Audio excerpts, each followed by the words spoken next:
Hello, I'm Deborah Pascali Bonaro of Orgasmic Birth, always positively preparing for birth. And today I have a really special guest. Elizabeth Clyde is a wife, mother, and businesswoman who invests in real estate and media with her husband. And together they produce documentaries, movies, and TV shows independently out of Atlanta, Georgia. But she's also a ghostwriter and an author for 11 years. And her newest book is Pregnant and Empowered. And Elizabeth is here to share with us today her journey with birth that led her to write her book and share her birth story. So, welcome, Elizabeth. Thank you so much. I am so excited. I am glad that I have the opportunity to talk with you. You've been a resource for me. I've seen Orgasmic Birth multiple times. I watched it for both of our sons. And because I could trust that first documentary and your book, Sex After Baby, these are things that I feel like as a young woman, a millennial mother, it's so important for me to just learn that whole process. It's almost like a flower, or a rose.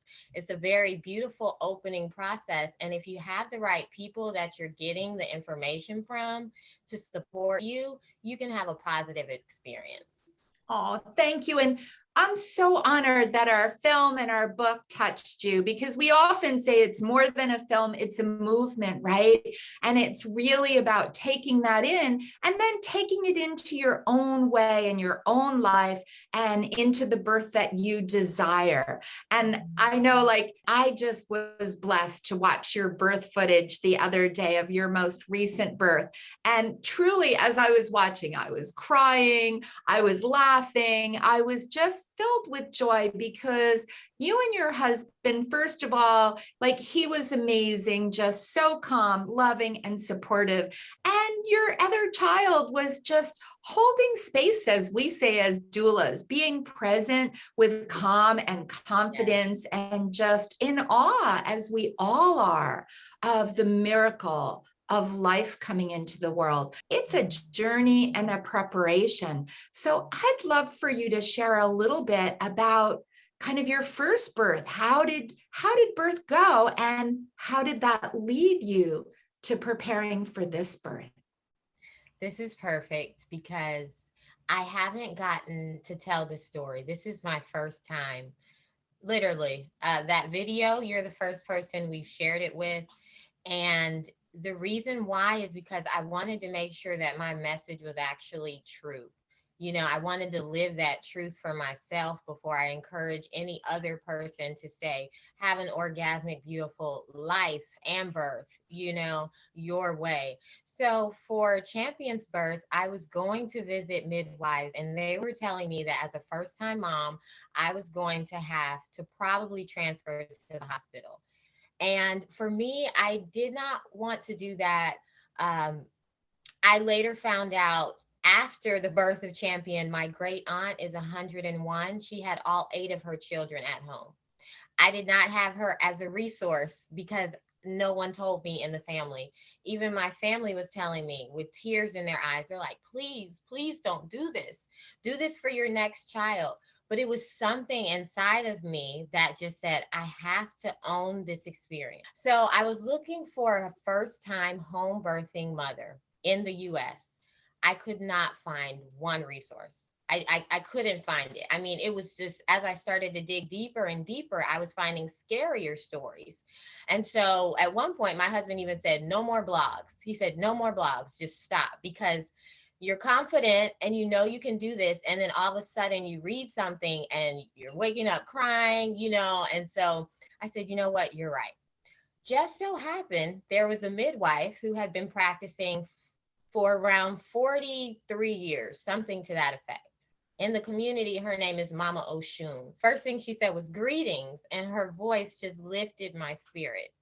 Anybody that's ever talked to a midwife, a doula, or someone that understands birth, you all are so sincere and you really mean it. And so that's one of the things that I felt warm. She said, so tell me what it is that you're looking for. I said, I would like to have a home birth. I do not want to have to transfer to a hospital.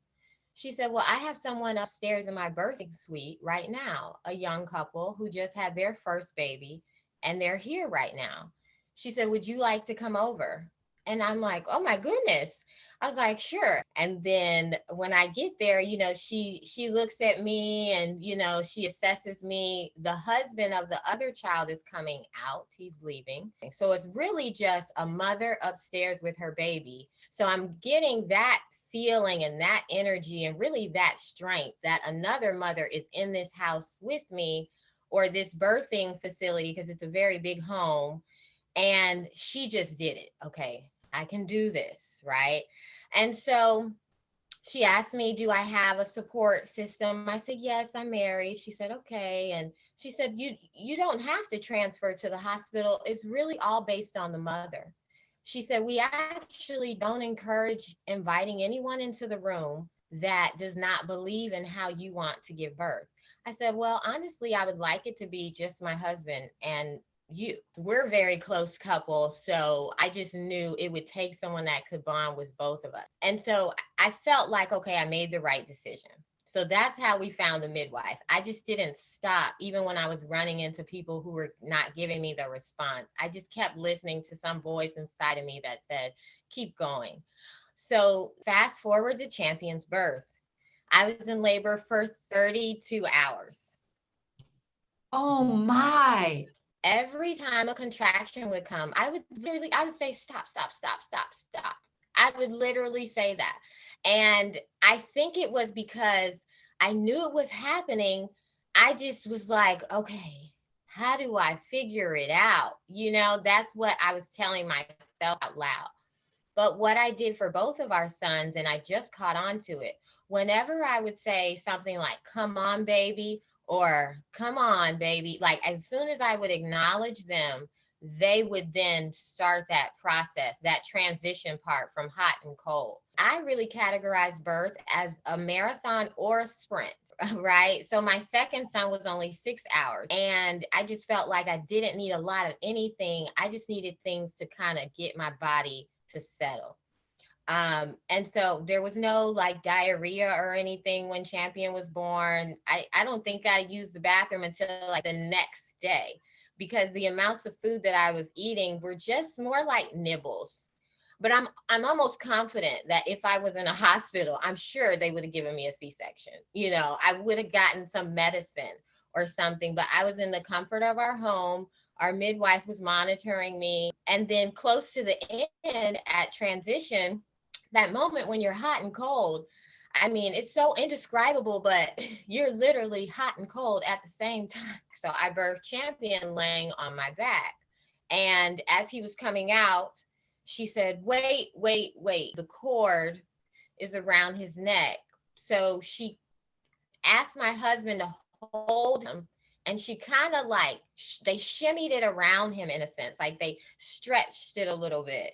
And so that was really like his first journey into the world. My husband was already holding him, but it was a little bit more shimmy to be done. And then, he came out, and I'm like, oh my gosh, it's my baby. I remember how in love I was with my husband. I really do.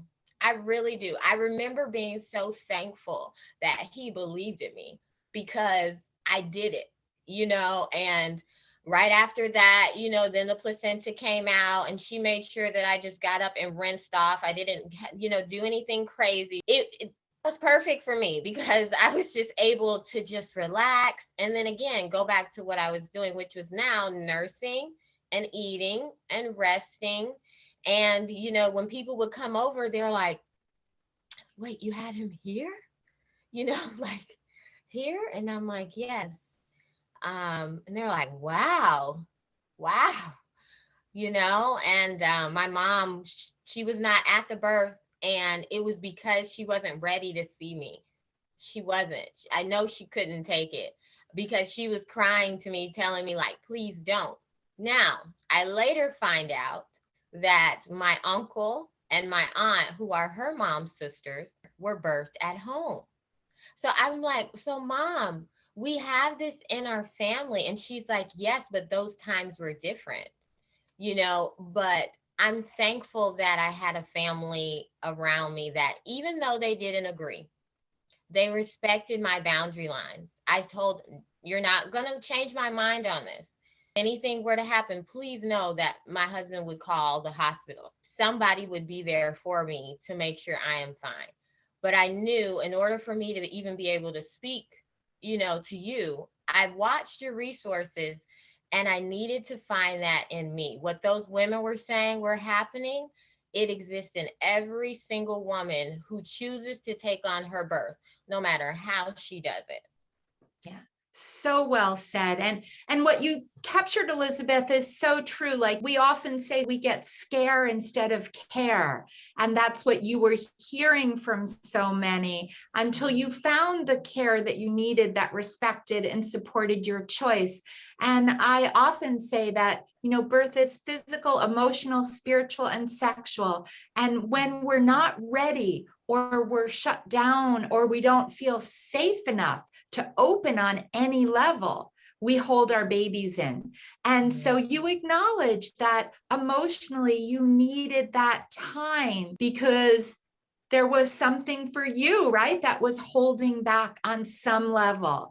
And Yes. you acknowledge that so well. And I hope all the people that are listening really take that in, because you need to feel safe. You need to feel private, respected, and honored to open to that deep part of yourself.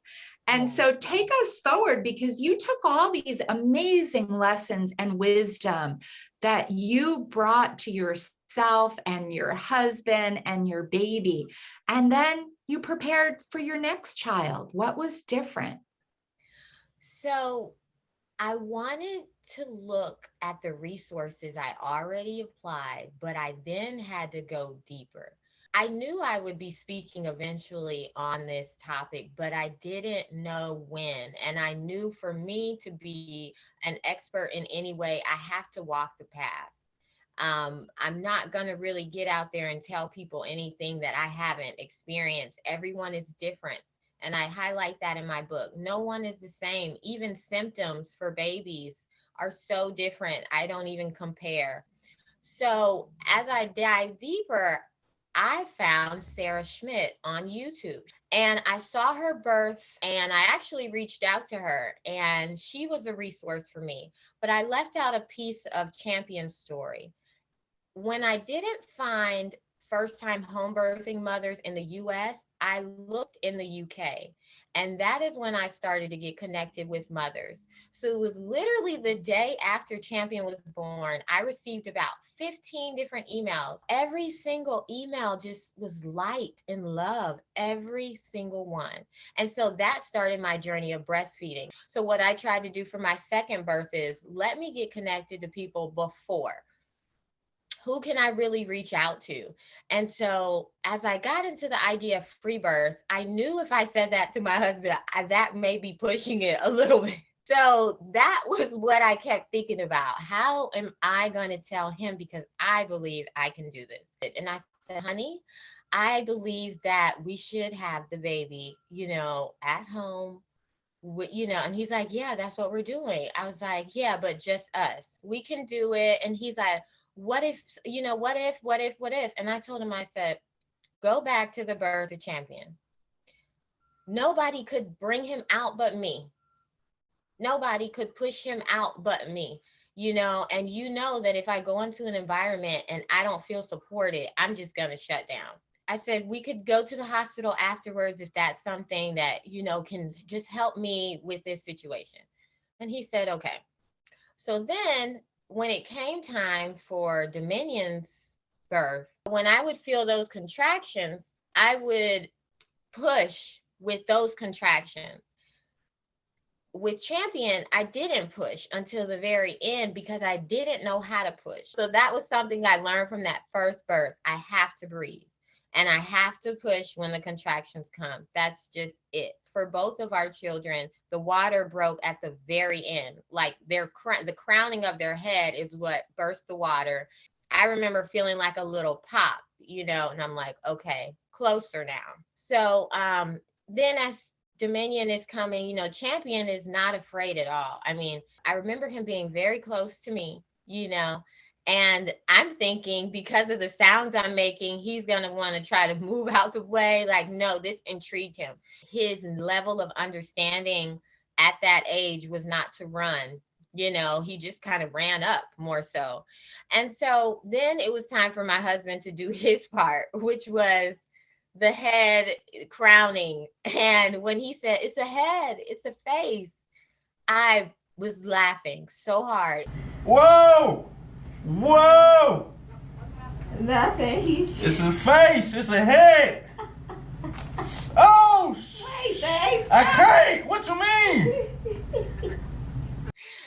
And that's joy. That's the part people forget about birth. There are going to be those joyous moments that just happen. And so then once he comes out, he's hairy and he's big and he goes potty. And so I also work on putting him on my chest, and I go to the bathroom. And at this point, we're waiting on the placenta to come out. So, of course, the agreement with my husband was we're going to call the hospital. So we call 911. I'm laying on the bed. I'm nursing the baby. And then once they get there and they put me on the stretcher, the placenta comes out. And so in my head, I was like, don't forget that moment. So then at this point, they're taking me to the hospital. I have Dominion on my chest, and he was born in December, and Champion was born in January. As we get there at the hospital, I guess they say this woman has had her baby at home, and it's like 7 or maybe 5 to 7 nurses in the room. And there's a doctor standing at the back corner, but he hasn't necessarily shown me his face yet.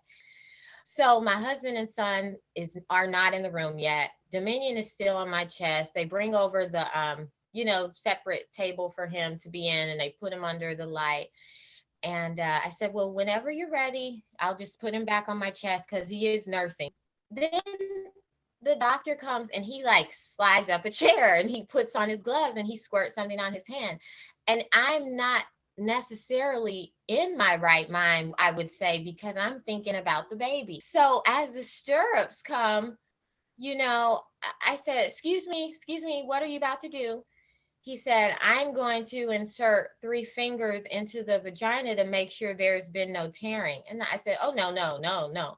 I said, this is my second child. I know I haven't torn. And I knew for a fact I did not tear. And so then instead of him putting his fingers inside, he takes a flashlight and he says, there are no lacerations. And so like clockwork, my husband and son are coming into the room. And I know for a fact, if my husband saw that, he would have not understood it. It would have insulted him. But when I saw them, I just had relief, because I just gave birth and now they have all these lights in my face. My baby's right here. And I know in order for him to nurse really well, he needs to be on my chest.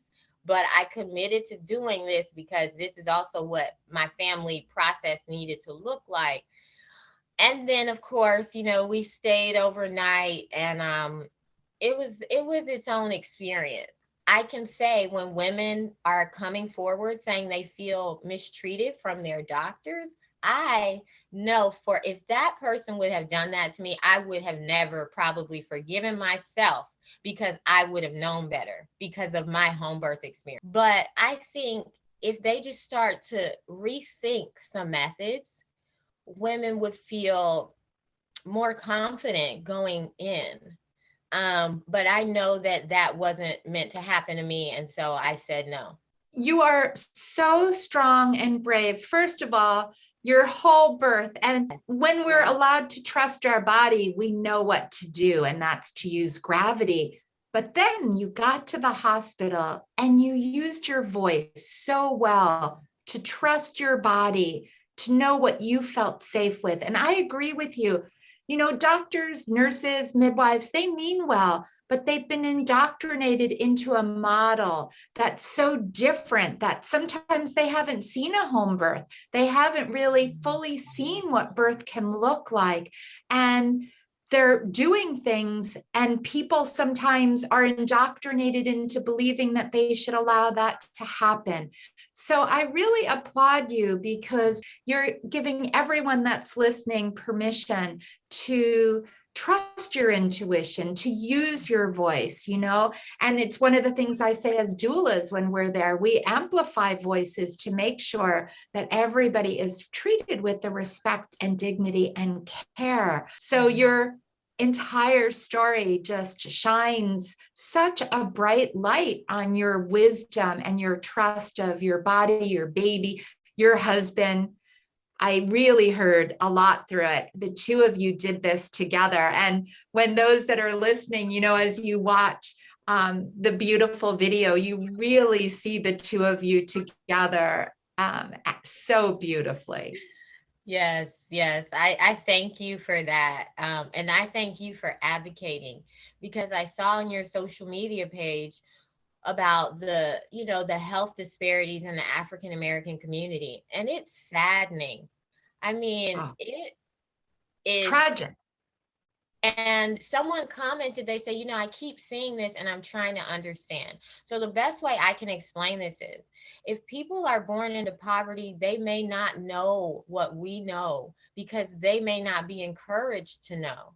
And so they may just know, go to a hospital, schedule your appointment, and you have your baby and you go on about your life. But sometimes that's not happening. It's not okay. We can't negotiate that part. We have to give the right care. I've had two pediatricians tell me that our children are their responsibility, and they were two different ones.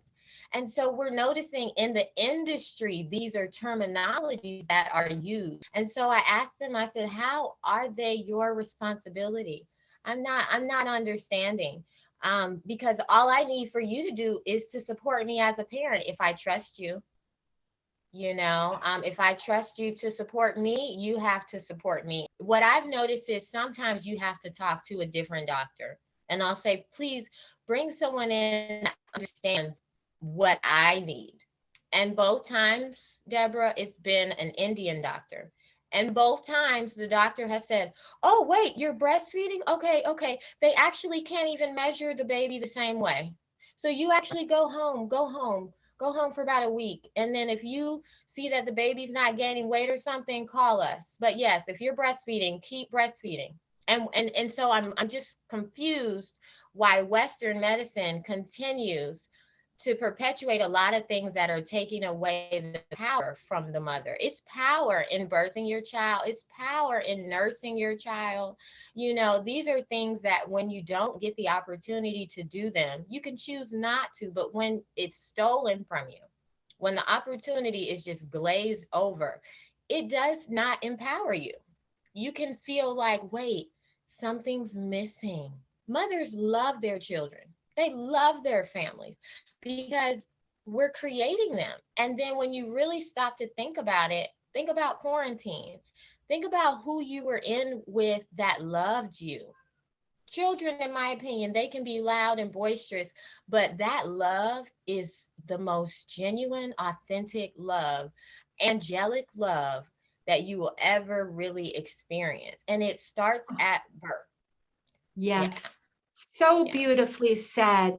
So for everyone that's listening, and I know there's so many tips you could provide, but what are one or two things you would say to someone who's pregnant with their first baby right now?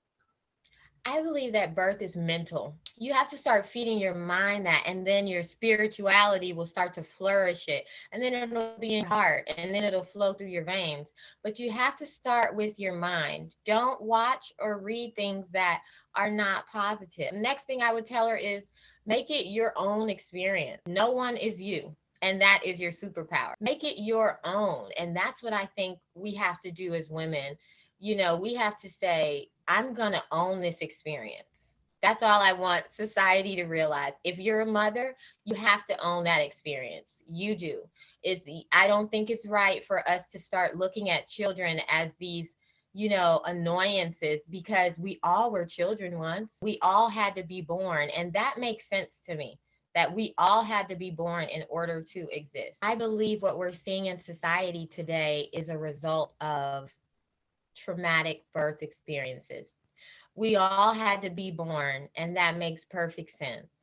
I believe once more women begin birthing with empowerment, with love, with peace, with joy, we're going to really start to see the world change. I do want to say thank you because you're using your platform to address what's happening across the world. But even for African American women, when I'm hearing these statistics, my heart is aching because I know some of these women are going into the hospitals just trusting the experience.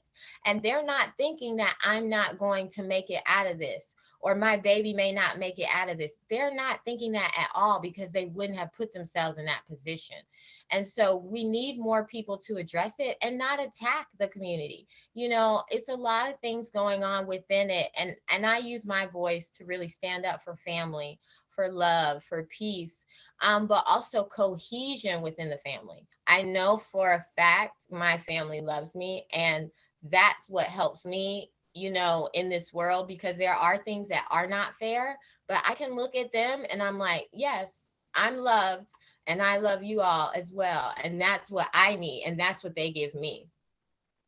That's such a beautiful way to come to a conclusion. You're going to make me cry too, because I could feel all your love. It comes through in your birth.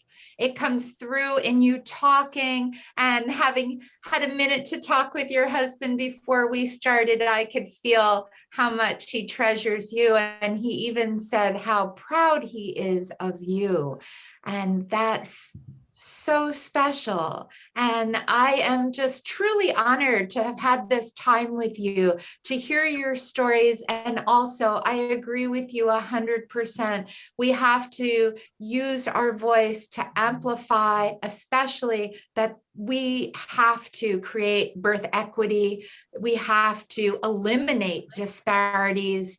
We have to make sure that everybody can birth where they want to, in their way, with love and peace and respect. And I really know that orgasmic birth, that loving birth, pleasurable birth, that's our birthright.